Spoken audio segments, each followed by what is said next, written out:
우리가 일상에서 흔히 볼 수 있는 버스는 단층형입니다. 좌석 버스도, 광역버스도 당연히 역사적으로는 주로 단층형 모델로 운행을 하고 있었습니다. 그러나 단층형 버스는 최대 40명 남짓의 승객들만 좌석에 앉을 수 있고, 광역버스가 규정상 정원 외 탑승이 금지되고 있는 현재 자리가 없어 서서 타는 것은 불가능합니다. 더 많은 사람들이 앉아서 갈 수 있게 하기 위해 우리나라에 등장한 것이 바로 2층 버스. 기존 단층형 모델보다는 전고가 더 높고 층을 두 개로 나눠 좌석을 설치한 것이 특징입니다. 2층을 이용할 사람은 차 내에 있는 계단으로 올라갈 수 있습니다. 1층 자리는 저상 형태이기도 해서 거동이 불편한 사람도 쉽게 타고 내릴 수 있고, 휠체어를 탄 사람도 오르내릴 수 있도록 설계되어 있습니다. 사용할 수 있는 객실 공간은 1층보다는 2층이 넓으며, 기존 단층형 모델보다 더 많은 70명의 승객이 앉아서도 갈 수 있습니다. 2층 버스의 발상지는 영국으로 익히 알려져 있습니다. 그래서 2층 버스는 영국과 같은 국가에서만 볼 수 있으면서 우리나라와는 크게 관계가 없었을 법도 했습니다. 그랬을 만한 우리나라에서 2층 버스가 최초로 운행을 시작한 역사는 30년도 넘었습니다. 1991년 서울시내 버스가 최초로 우리나라에서 2층 버스를 서울시청 과천주공 3단지 간 노선에서 시범적으로 운행하기 시작하면서 교통난 해소에 박차를 가해보기 시작했습니다. 처음으로 우리나라에 등장한 2층 버스인 만큼 신기하고 충분히 주목을 받을 만했지만, 차량이 흔들린다거나 어지럽다는 불만도 나왔습니다.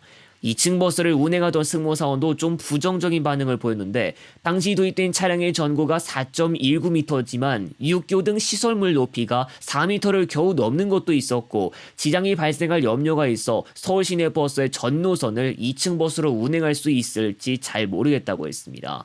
서울 시내 버스의 2층 버스로 독일 네오플란 모델을 도입했는데, 오래 지나지 않아 정규 여객 노선 운행 일선에서 나오게 됩니다.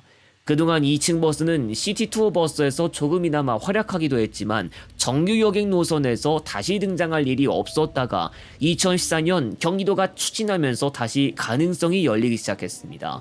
초창기 알렉산더 데니스 인바이로 500이란 모델을 들여와 경기도에서 서울로 향하는 광역버스 노선에서 시범적으로 몇 주간 운행했고, 2015년부터 정식으로 볼보 2층 버스를 들여오기 시작해 광역버스 2층 버스의 시대가 개막하게 됩니다. 지금도 경기도 서울 간을 출퇴근하는 등 정기적으로 오가는 승객들이 많은 노선도 있는 광역버스 특성상, 단순 단층형 버스 증차만으로는 해결하긴 어렵겠거나 한 차량 안에 더 많은 사람들을 태워야 하겠다면 2층 버스가 좀 더 도움이 됩니다. 한때 단층형 광역버스가 49인승을 시도하기도 했지만 전장 13m 미만이기 때문에 좌석 간격이 협소하고 고작 몇 명 더 앉힐 수밖에 없어 좌석난을 해결하긴 역부족이었습니다. 2022년 여름 경기도 일부 운수사를 시작으로 지금은 전 운수사가 직행 좌석 버스까지 포함한 광역버스에서 정원 후의 승객 탑승을 금하기 때문에 이전처럼 막무가내로 입성 승차를 할 수 없습니다. 2층 버스는 본래부터 우리나라에서 자체적으로 생산할 수 있는 능력은 없었습니다. 처음 정식으로 광역버스 노선에서 운행을 시작했던 것도 스웨덴 볼보라는 기업의 CLC를 활용한 차량을 들인 것이고, 2017년에는 만트럭버스 코리아까지 엔진으로 구동되는 2층 버스가 모두 해외에서 들어온 것일 정도로 우리나라에서의 제작부터 자체적으로 해결이 불가능했습니다.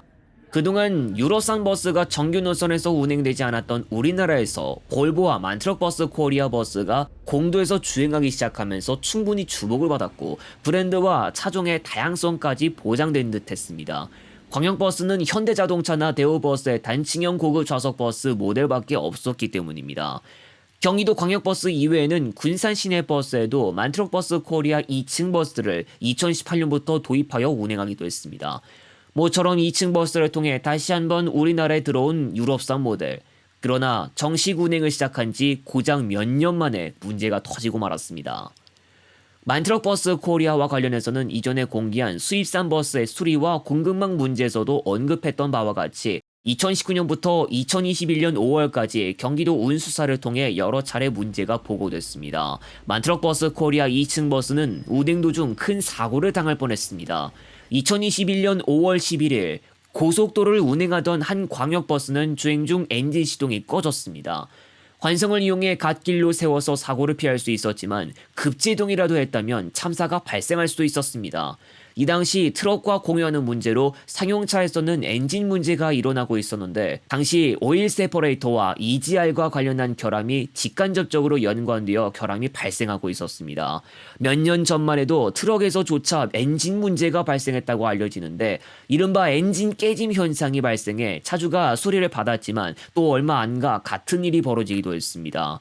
경기도에서는 만트럭버스 코리아 2층 버스의 엔진 문제 해결을 위해 2021년 수리보조금 약 18억 원을 드리기로 했고 수리를 맡기기도 했지만 결함은 이후에도 자주 발생했고 불필요한 예산 투입이 지적되자 조기 대폐차를 할 수 있도록 하겠다는 이야기도 나왔습니다.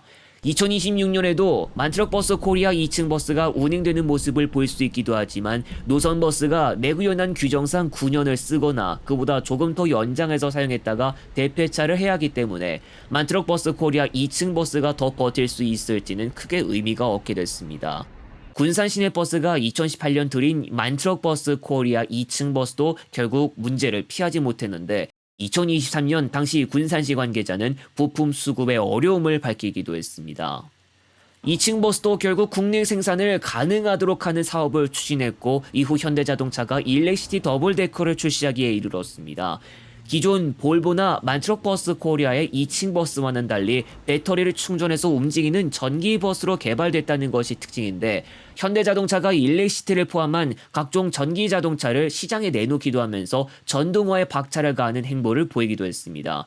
2층 버스까지 전동화에 합류했기 때문에 단층형 일반 시내버스와 마찬가지로 광역버스의 차고지도 2층 버스를 운행하기 위해 전기차 충전 시설을 갖추고 있어야 하게 됐습니다. 전기버스는 디젤로 구동되는 차량과 달리 내연을 내뿜지 않는 친환경 차량이라는 장점을 가지고 있지만 배터리 관리가 중요하고 무덥거나 추운 날씨에 냉난방기를 가동해서 쾌적한 온도를 제공해야 하는데 여기서 배터리 소모량이 커지는 부담도 있습니다. 중장거리까지 소화해야 하는 보통의 고속이나 시외버스보다는 짧은 거리만 운행한다고 하지만 그래도 중간에 배터리 효율이 급격히 떨어지고 방전이라는 최악의 상황이라도 벌어지면 아주 곤란해질 겁니다.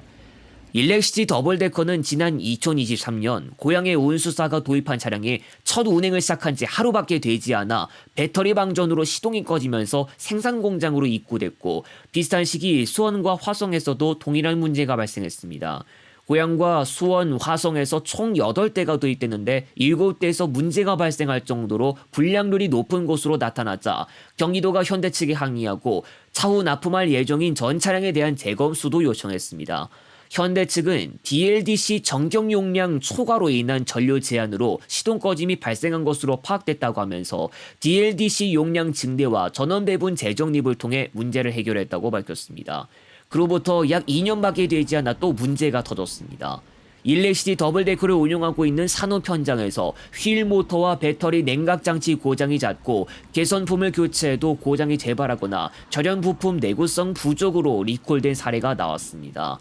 버스를 정비할 때 배터리팩 6개를 정비사가 수작업으로 빼야 하고 서너 명이 투입돼도 4시간 이상 걸리는 등 작업 난이도가 높은 편인 것으로 전해졌습니다. 국토교통부는 올해 일렉시티 더블데커에 대해서만 2차례 리콜 소식을 내놓았습니다. 지난 2월 27일 일렉시티 단층형을 포함한 총 951대가 리콜이 시작됐는데 2021년 4월 9일 이후로 생산됐던 차량들이 배터리 관리 시스템 진단 로직 설계가 미흡해 배터리셀 미세 단락 등 문제가 발생하면 사전에 감지하지 못해 고전화 배터리 화재가 발생할 위험이 있는 것으로 나타났습니다. 그리고 약 2개월 뒤인 4월 20일 일렉시티 더블데커에 제작 결함이 발견됐다는 소식이 국토교통부를 통해 전해졌습니다.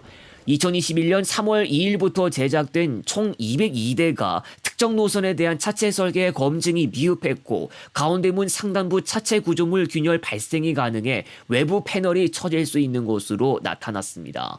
대도시권 광역교통위원회는 지난 2025년 12월 2층 버스 제작사에 방문해 2026년 중 공급하는 100대 물량을 차질 없이 생산하고 납품할 수 있도록 해달라면서 차량 품질 관리를 철저히 하고 신속한 AS 체계 구축도 필요하다고 강조한 바 있습니다. 대광이가 이런 말을 남긴 지 고작 2개월 만에 고전압 배터리 화재 발생 위험 문제가 4개월 만에 차체 문제가 보고되는 중대한 일이 벌어졌습니다. 지금까지 우리나라에 도입된 2층 버스는 그동안 벌써 복수의 브랜드에서 중대 결함이 보고됐습니다. 우리가 익히 들었고 자동차 강국이라는 세간의 인식도 있는 국가인 독일의 기업도 피하지 못했습니다. 국산차라면 우리나라 안에서 웬만한 것을 해결할 수 있는 특징이라도 있지만 일렉시티 더블데커의 사후 관리를 할 수 있는 정식 지점들이 아직 부족하다는 단점도 있었고 여러 차례 모델 문제점도 지적됐습니다. 중대 결함이 여러 차례 발생했다고 해서 2층 버스를 당장 버릴 수는 없습니다. 당장은 정기 수요가 많고 운용 대수가 많은 경기도 서울 간 광역버스가 급하고 세종시 BRT 노선도 전기 2층 버스가 운행될 정도로 지방에서도 도입된 바 있기 때문에 결국 수급만 강화나 차량 개선은 당연히 이루어져야 하는 법입니다. 저주라는 표식을 떼어내기 위해 해야만 하는 과제의 무게가 무겁습니다.